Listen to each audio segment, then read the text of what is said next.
எல்லாருக்கும் ஹலோ. உங்க PG life guide. ஜோதிடம் எதற்காக கொடுத்துருக்காங்க அப்படின்னா, லைஃப்ல நமக்கு பாத் எப்படி இருக்கு அப்படிங்கிறத கண்டறிஞ்சிட்டு நம்ம எப்படி அதுல இருந்து பாசிட்டிவா வாழ்க்கையை அமைச்சுக்கணும் அப்படிங்கிறதுக்காக தான் கொடுத்துருக்காங்க. ஆனா இன்னைக்கு அந்த மாதிரி கொடுக்கப்பட்ட ஒரு சயின்ஸ் என்ன ஆயிடுச்சு அப்படின்னா, அதுவே நிறைய கன்ஃபியூஷன்ஸ்க்கு வழிவகுக்குது. போறீங்க, பார்க்குறீங்க, உடனே இந்த மாதிரி கிரகங்கள் அமைப்பு இருக்குது, இது சரியில்லை அது சரியில்லை அப்படின்னு ஒன்றையும் தவழ்ந்துடுறீங்க. அப்படியெல்லாம் இருக்கக்கூடாது. என்ன பண்ணால் வாழ்க்கையில் வெற்றி அடையலாம் அப்படிங்கிறத இந்த வீடியோவில் நான் தெளிவாக சொல்ல போகிறேன். நல்லா தெரிஞ்சுக்கோங்க. மனிதனாக நமக்கு ஹியூமன் ஃப்ரீவில் அப்படிங்கிறது நிச்சயமாக இந்த யூனிவர்ஸ் நமக்கு அலோவ் பண்ணியிருக்கு. நம்ம விதியை நம்மளால் மாற்ற முடியும். இது உறுதி.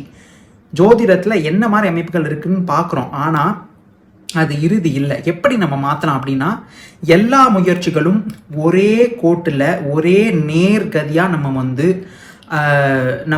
நம்மளுடைய யுக்திகளை கரெக்டாக பிளான் பண்ணி நம்ம பண்ணோம் அப்படின்னா வெற்றி என்பது 100% நிச்சயிக்கப்பட்ட ஒன்று. சரி, அப்படி என்னென்னலாம் பண்ணணும்? எல்லாமே ஒரே டைமில் பண்ணால் மட்டும்தான் நம்ம சக்ஸஸ்ஃபுல்லாக வர முடியும். ஒன்று பண்ணிட்டு இன்னொரு விஷயத்தில் கோட்டை விட்டால் கண்டிப்பாக சக்ஸஸ்ங்கிறது நம்மளால் பார்க்கவே முடியாது. இதுதான் விஷயம். சரி, அப்படி என்னென்னலாம் பண்ணணும் அப்படின்னா, நல்லா தெரிஞ்சுக்கோங்க.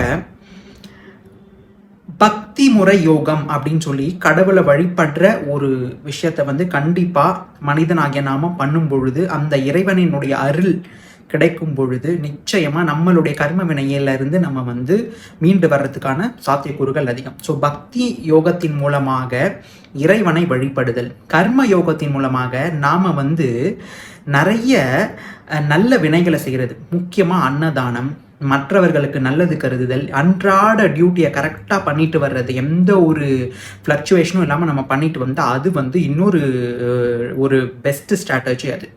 இதுக்கு எல்லாத்துக்கும் மேலே கிரியா யோகம் அப்படின்னா, நமக்குள்ள இருக்க அந்த ஒளியை இந்த புருவ மத்தியில் இருக்க அந்த ஒளியை உணர்ந்து சுத்த உஷ்ணத்தை வைத்து, சுத்த உஷ்ணம்னு என்னடா இவன் சுத்த உஷ்ணம் அப்படி இப்படின்லாம் சொல்கிறானே அப்படின்னு சொல்லிட்டுலாம் பயந்துடாதீங்க. ஒன்றுமே கிடையாது. உள்ளே இருக்க அந்த ஒளி வட்டத்தை நீங்கள் பெருக்க ஆரம்பிச்சிட்டிங்க அப்படின்னா, உங்களுடைய ஆத்மாவில் இருக்கக்கூடிய அந்த கர்ம அதிர்வலைகள் நிச்சயமாக சுத்தமாக எரிக்கப்பட்டு பல ஜென்ம கர்ம வினைகள் ரொம்ப இன்ஸ்டண்ட்டாக குறையும். இது ஒரு விஷயம். ஞான யோகம், ஞான யோகத்தின் மூலமாக நிறைய விஷயங்களை கற்றறிந்து தனது சுய புக்தியை சுய சிந்தனையை வைத்து நமக்கு வர இருக்கும் கர்ம வினையில் இருந்து யுக்தியின் மூலமாக அப்படியே கொஞ்சம் எஸ்கேப் ஆகணும். இந்த மாதிரி நம்ம பண்ணோம் அப்படின்னா மட்டும்தான் நான் சொன்ன மெத்தட்ஸ் எல்லாமே நீங்கள் ஃபாலோ பண்ணணும். இத்தனை யோகா முறைகளையும் நீங்கள் பண்ணினால் மட்டும்தான் வெற்றி நிச்சயம். இதுதான் சுய முயற்சியின் மூலமாக வெற்றி பெறுதல். அதை விட்டுட்டு நம்ம ஜஸ்ட் கோயிலுக்கு மட்டும் போயிட்டு வர்றது, ஜஸ்ட் ஒரு ரெமெடியை மட்டும் பண்ணுறது, ஆனால் மற்ற எல்லாத்தையும் வெட்டுறது, இப்படியெல்லாம் இருக்கக்கூடாது.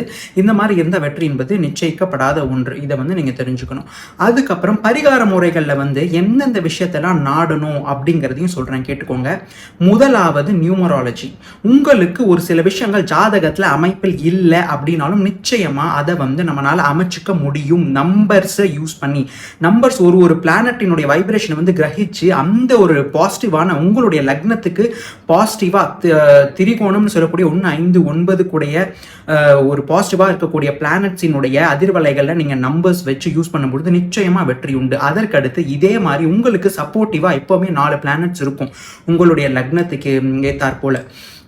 குரு அணி, சுக்கிரன் அணி, 2 அணிகளுக்குள்ள அந்த 4 கிரகங்களினுடைய வலிமையை உங்கள் ஜாதகத்தில் குறைந்திருந்தால் அதற்கான நவரத்னங்களை கரெக்டான டைமில் கரெக்டான மெத்தடில் அணிஞ்சு வெற்றி பெறுதல். இது ஒரு விஷயம். அதுக்கடுத்து மந்திரங்கள் மூலமாக நிச்சயமாக ஒரு சில பெற முடியாத விஷயங்களுக்கும் அப்பவே நம்மளது முன்னோர்களாகட்டும் சித்தர்களாகட்டும் நல்ல பவர்ஃபுல்லான மந்திரங்கள் நமக்காக கொடுத்துட்டு போயிருக்காங்க. மெட்டீரியல் வேர்ல்டில் ஒரு சில விஷயத்தை நீங்கள் குயிக்காக சாதிக்கணும் அப்படின்னா மந்திரங்களை வைத்து நீங்கள் அந்த மந்திரங்களை உச்சாடனம் செய்யும் பொழுது அந்த அதிர்வலைகள் உங்களுக்கு வரக்கூடிய அந்த நெகட்டிவ் பிளானட்டரி வைப்ரேஷன்ஸை நியூட்ரலைஸ் பண்ணி உங்களுக்கு அந்த மெட்டீரியலிஸ்டிக் ஆஸ்பிரேஷனை பெற்றுத்தரும். இதில் எந்தவித மாற்று கருத்தும் இல்லை. அப்புறமா அந்த யோகங்கள், யாகங்கள் இதெல்லாமும் இதில் இன்க்ளூட் பண்ணிக்கலாம். நீங்கள் அந்த அக்னி குண்டத்தில் அந்த ஓமம் யாகம்லாம் வளர்க்கும் பொழுது அந்த கிரகத்திற்கான ஒரு சில விஷயங்களை போட்டு நீங்கள் சக்ஸஸ்ஃபுல்லாக இந்த டெய்டிஸ், அதாவது every deities in this universe they represent a miniature form of the larger consciousness. அவங்க எல்லாமே எல்லாமே வந்து பார்த்தீங்க அப்படின்னா ஒரு smaller form of the larger consciousness தான்.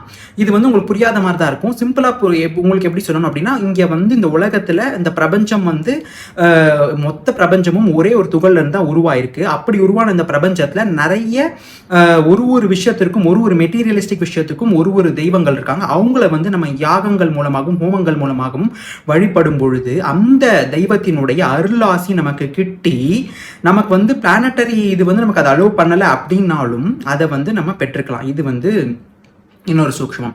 இது எல்லாத்துக்கும் மேலே ரொம்ப முக்கியமாக இப்போ நான் சொல்லக்கூடிய இந்த இறுதி விஷயம் தான் ரொம்ப ரொம்ப முக்கியம். நல்ல கவனிங்க. சீரான உடல் அமைப்பு, நல்ல ஒரு ஹெல்த்தி லைஃப் ஸ்டைலை நீங்கள் அடாப்ட் பண்ணணும்.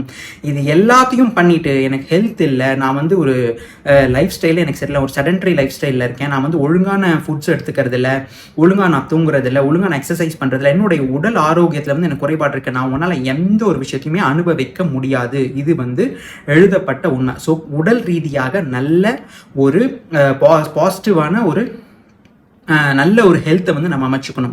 இது வந்து ஒன்று. அதற்கடுத்து நமக்குள்ளே இருக்க அந்த ஆத்ம பலத்தை வந்து எப்பவுமே வைப்ரண்ட்டாக வச்சுக்கணும். எப்படி அந்த ஆத்ம பலத்தை வைப்ரண்ட்டாக வச்சுக்கிறது அப்படின்னா, அதுக்கு தான் தியானம் யோகம் எல்லாம் பண்ணி நமக்குள்ளே இருக்க அந்த ஆத்ம பலத்தையும் நம்ம வந்து பெருக்கி வச்சுக்கணும். அதற்கடுத்து நமக்கு ஏற்படும் இமோஷன்ஸ், புரியுதுங்களா, உணர்ச்சிகளை கையாள நம்ம கற்றுக்கணும். உணர்ச்சியின் போக்கில் வந்து நம்ம போயிடக்கூடாது. உணர்ச்சிகளையும் நாம் கையாளுற விதமாகத்தான் இருக்கணும். உணர்ச்சி வந்து நம்மளை கையாளக்கூடாது.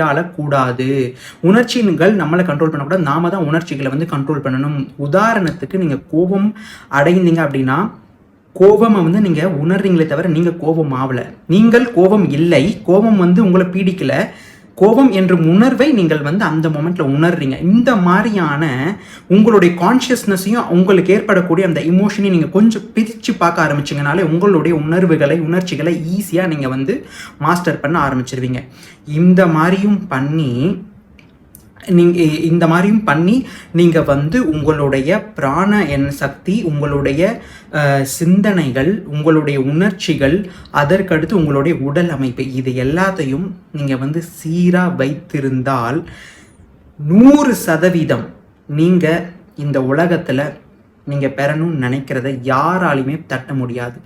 நான் சொன்ன 4 யோக முறைகளையும் கடைப்பிடித்து கொஞ்சம் கொஞ்சமாக பக்தி யோகம், ஞான யோகம், கிரியா யோகம், இந்த மாதிரி நான் சொன்ன இந்த 4 யோகம் சொன்னேன் இல்லையா, கர்ம யோகம், இதெல்லாத்தையும் நீங்கள் கடைப்பிடித்து உங்களுடைய உணர்வுகள், உங்களுடைய ஹெல்த்து, அதுக்கப்புறம் உங்களுடைய உள்ளுக்குள்ளே இருக்க அந்த ஆத்ம பலம் இல்லை அந்த பிராண சக்தி, இதை எல்லாத்தையும் ஒரே சீராக வந்து நீங்கள் வைத்து அதற்கடுத்து நியூமராலஜி, ஜெம்மாலஜி, அதுக்கப்புறம் வந்து கரெக்டான டெம்பிள், கரெக்டான மந்த்ராஸ், இதெல்லாம் போய் 100% ஒரு விஷயத்தையும் நீங்கள் மிஸ் பண்ணாமல் நீங்கள் பண்ணும் பொழுது 100% வெற்றி உங்களது. யாராலையும் அந்த வெற்றி உங்ககிட்ட இருந்து எடுக்கவே முடியாது.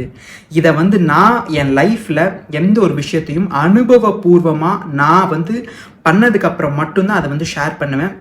இதை வந்து ஜஸ்ட் லைக் தட் எங்கேயோ வந்து மற்றவங்க சொன்னாங்களோ இல்லை வந்து இதை ரீட் பண்ணிட்டு வந்துட்டு அப்படியெல்லாம் வந்து சொல்ல கிடையாது.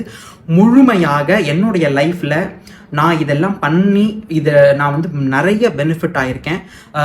என்ன சொல்லணும் அப்படின்னா, என்னுடைய லைஃப்பில் எனக்கு அலோ ஆகாத நிறைய விஷயங்கள், கர்ம வினையின்படி எனக்கு சில விஷயங்கள் வந்து அமைப்பே இல்லைனாலும் இந்த மாதிரி யுக்திகளை நான் யூஸ் பண்ணி என் லைஃப்பில் நான் வந்து வெற்றி அடைஞ்சிருக்கேன். இதை வந்து நான் ஏன் உங்ககிட்ட சொல்கிறேன் அப்படின்னா, எல்லாரும் இங்கே வந்து என்ன பண்ணுறீங்க அப்படின்னா, ஒருத்தர் வந்து ஒரு ஜெம்மாலஜின்னு போகிறீங்க, ஒரு ஜெம்ஸ்டோன் போகிறீங்க, எல்லாமே மாறிடணும்னு நினைக்கிறீங்க. ஆனால் வந்து ஹெல்த்தில் கோட்டை விட்டுறீங்க, உங்களோட இமோஷன்ஸு இதை வந்து சேனலைஸ் பண்ணுறதுல, ஒரு மெடிடேஷன் பண்ணுறதுல, உங்களுக்குள்ளே இருக்க அந்த பல அந்த இமோஷன்ஸ்க்கு அப்படியே கம்ப்ளீட்டாக பலியாகிடுறீங்க. ஒன்று இப்படி போகிறீங்க, இல்லைன்னா இன்னொருத்தர் எப்படி போகிறாங்கன்னா, கடவுளே வந்து சரணாகதி அப்படின்னு சொல்லிட்டு கடவுள் நாமத்தை வந்து நல்லா ஜபிக்கிறீங்க பண்ணுறீங்க. ஆனால் மற்ற விஷயத்தெல்லாம் வந்து சரி கடவுள் தான் எனக்கு இருக்காரு, மற்றதெல்லாம் வந்து நான் பண்ணக்கூடாது, மற்றதெல்லாம் நான் ஏன் பண்ணணும், எல்லாமே அவர் பார்த்துப்பாரு அப்படின்னு சொல்லிட்டு அந்த மாதிரியும் வந்து போயிடுறீங்க. இந்த மாதிரி ஏதாச்சும் ஒரு விஷயத்தில் அப்படியே நல்லா ஃபுல்லாக போயிட்டு ஒரு சில விஷயத்தில் வந்து நீங்கள் விடுறதுனால மட்டும்தான் லைஃப்பில் உங்களால் ஃபுல் ஃப்ளெஜடாக வெற்றியை வந்து அடைய முடியல.